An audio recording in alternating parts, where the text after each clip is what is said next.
October 3rd, 2021. Episode 19, Duty Calls. 15th of Elisia's. Weather forecast: it is hot, the birds are chirping. It has been just over 50 days now, since this group of curious people came together for the first time to set out on a dangerous adventure in the name of helping my friend, Moose. And while each one of them may have had their own reasons for joining, outside of just helping her, I think the impact of what we've all been through together has bonded us beyond whatever those original reasons may have been. Or so I like to believe that, at least. But, when I look to someone like Kyokyojo, the one ally who was not part of the original task, but was instead dragged into everything a few days after its start, well, I realize that despite the various tales I've heard, and the familial history I've learned about him, Kyokyojo himself is still quite aloof to me. This is something I've noticed specifically in his presence. And it is quite apparent to me, when compared to my other companions, who are quite frankly, much easier to interpret. Even Thane, who portrays himself as a bit secretive, is still somehow easier to glean. Now, it isn't lost on me that I may be perhaps too sensitive.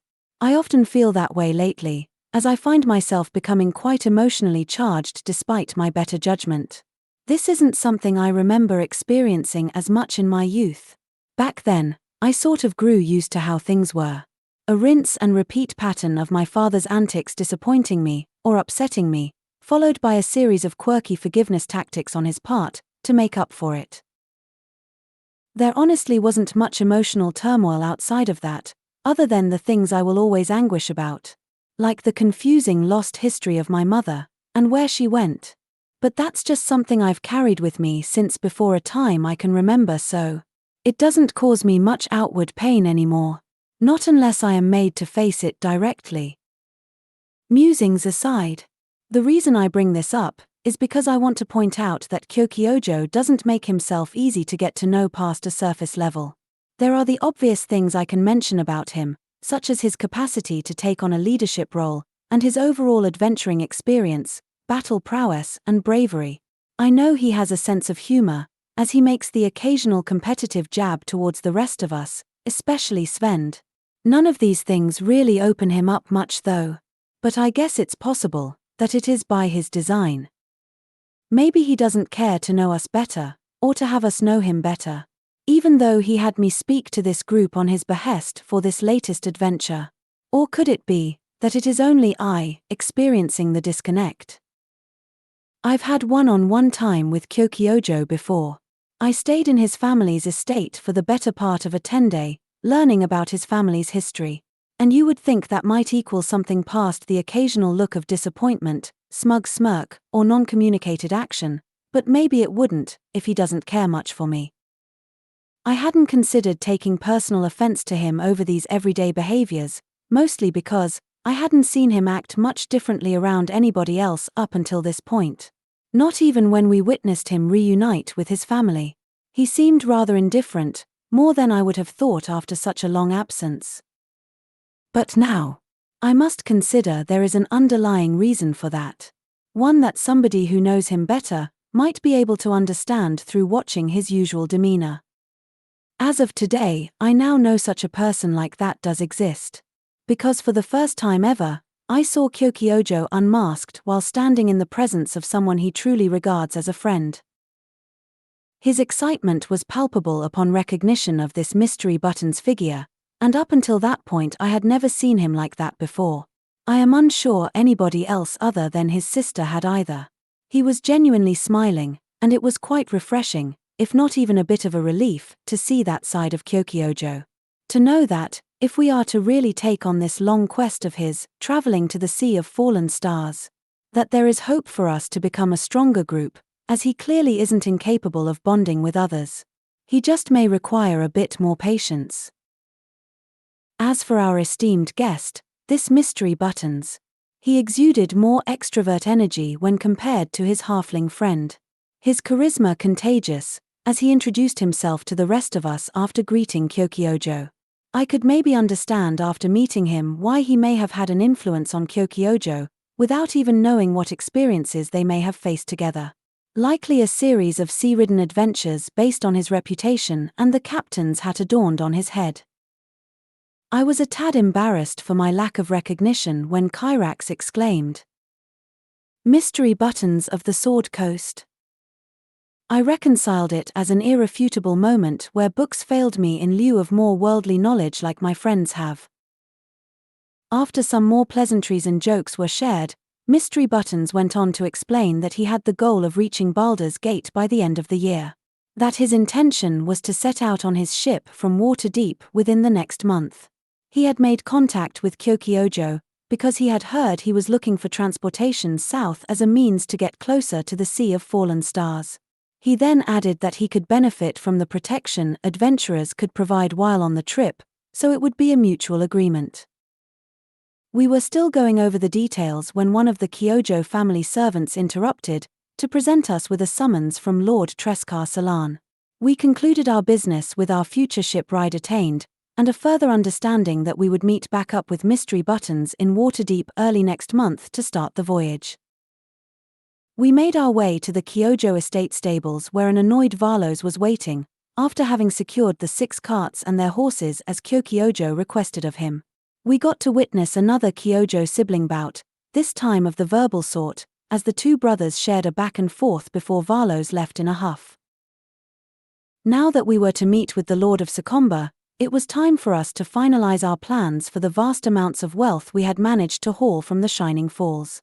It was something we had touched upon lightly during our days of travel, so surprisingly we were all on the same page, mostly, about how we would be distributing a good portion of the coin.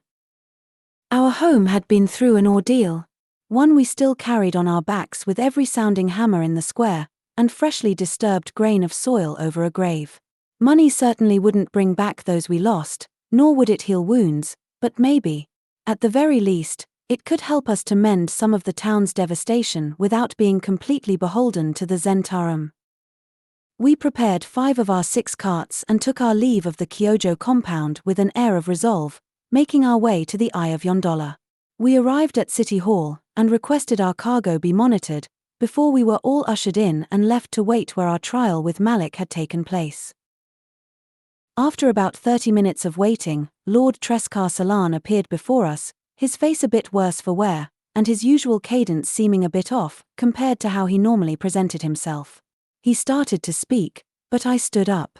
I apologized for interrupting, but I wanted to let him know we had arrived with a large donation to help front the town's further recovery from the recent raid. I explained to him that there were 5 carts full of coin out front, with a sum of no less than 20,000 gold, made up of silver and gold pieces. His brow lifted at the news, and he seemed a touch incoherent at first, but he quickly recovered and uttered his gratitude in the next breath. He went on to offer his thanks specifically on behalf of Secomber, and asserted that it would indeed be helpful to the town's prosperity and healing. He sort of subtly paced as he said this, his disposition seeming on edge, or I guess, antsy. It reminded me of something, but I couldn't quite place it at first. Kyokyojo accepted the Lord's gratitude graciously on Page Force's behalf. We assured him that our intention was to serve our hometown however we could. The Lord finally stopped his pacing, his hands clamped together behind his back. He half spun around to face us, his neck arching strangely.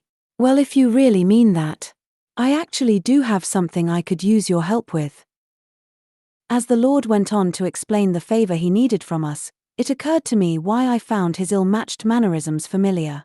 His movements, and the hint of a slight stale scent when he stepped closer made it pretty clear. I suppose I might spare a man my judgment in times as stressful as this. The favor he asked of us consisted of traveling to Waterdeep on his behest to attend a council made up of the major factions north of the River Shining. The purpose being to unify the North and West against the growing menace that is the cult of the dragon. He went on to explain that the Lord's alliance was less than pleased with him at the moment, and they were one of the major powers behind running these sessions. He alluded to his working with the Zentarum as possibly being the reason for the current strife. Either way, he made it abundantly clear he had no interest in showing his face in Waterdeep. We agreed to go in the Lord's stead as a show of faith that we were invested in any effort that involved putting a stop to the cult of the dragon and helping Secomber. That, and we had planned to travel to Waterdeep anyways, so our interests were aligned. Lord Treskar Salan let us know that the council was to meet on the 1st of Elaint, and that an envoy should meet with us in Waterdeep. He also handed a letter over to Kyokyojo, informing us that it was for identification purposes. He told us that the envoy should be able to find us if we check into the Red Blossom Inn, and inform the bartender who we are representing within a few days of when the council is to take place. With the details covered, the Lord thanked us again for the donation to the town, and we finally took our leave with yet another new mission. After our visit with Lord Salan, we decided to head towards the Arcane Enclave, discussing the trip we were about to make on the way. I pointed out that we had 15 days before the council takes place, and traveling to Waterdeep could take us up to 6 or 7. We agreed to set out in the morning, sparing no time and using the remaining daylight hours to gather any supplies we may need before the stores started to close for the evening. It wasn't long before we found ourselves inside the Phoenix's quill, browsing through spell scrolls. We weren't hunting for anything particular, just sort of keeping our eyes peeled for something affordable that could be helpful. After a short bit, Moose ran up to me holding a scroll she had grabbed from an on-sale shelf. It was a Prayer of Healing spell scroll. Very useful for sure, but it is a divine spell. I told her. Even if I copied it into my book, I wouldn't be able to cast it. Kyrax was standing nearby and looked over my shoulder at the scroll. Maybe not, but I may be able to make use of it at some point. She interjected. Moose and I looked up at her. With the proper teaching. She added, smiling at us. I think everyone has probably noticed it by now, so I don't feel bad pointing it out, but one of our weaknesses as an adventuring party is a lack of healing. Kyrax is really our only source of such magic, so anything we could do to add to her repertoire is definitely a worthy investment, especially at a discounted price. So, we ended up purchasing the scroll and handed it off to Kyrax for safekeeping. The rest of the evening was pretty uneventful as the shops were closing by the time we left the Phoenix's quill. While we were still out, we grabbed some food at the nearest tavern before going our separate ways to turn in for the night. 16th of Elysias, the next day we got off to a bit of a late start, because we couldn't find Svend. He had done a bit of bar hopping the night before, and had fallen asleep at one of the further away inns. We were able to get the horses geared up and be on the road by around noon, the weather being on our side as it was a fairly warm and sunny day. This set us up for a pleasant first day of travel as we took to the Delimbia road until nightfall. 17th and 18th of Elysias, the next 2 days were pretty smooth travel. We didn't run into any trouble on the road and the weather was mostly consistent, if not a little hot. 19th of Elysias, the following day was much of the same until evening fell upon us, when a beam from the stone spear crossed our vision in the dying sunlight. It was pointing southwest towards the settlement of Julkun. A ways off of our path for certain. We camped for the night, realizing we likely had the time for the detour, so we would follow the light in the morning, knowing it couldn't be too far out of the way if we could see it. 20th of Elysias, the next morning, we began following the light from the stone sword and spear. It took us off the normal path, past the farming town of Julkun, towards the Sword Hills.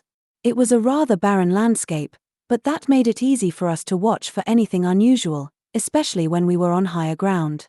After a bit of walking uphill, we managed to reach an area of even footing near some cliff edges.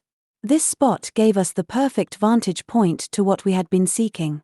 Below us was a bowl-like crater, with an almost man-made looking path down.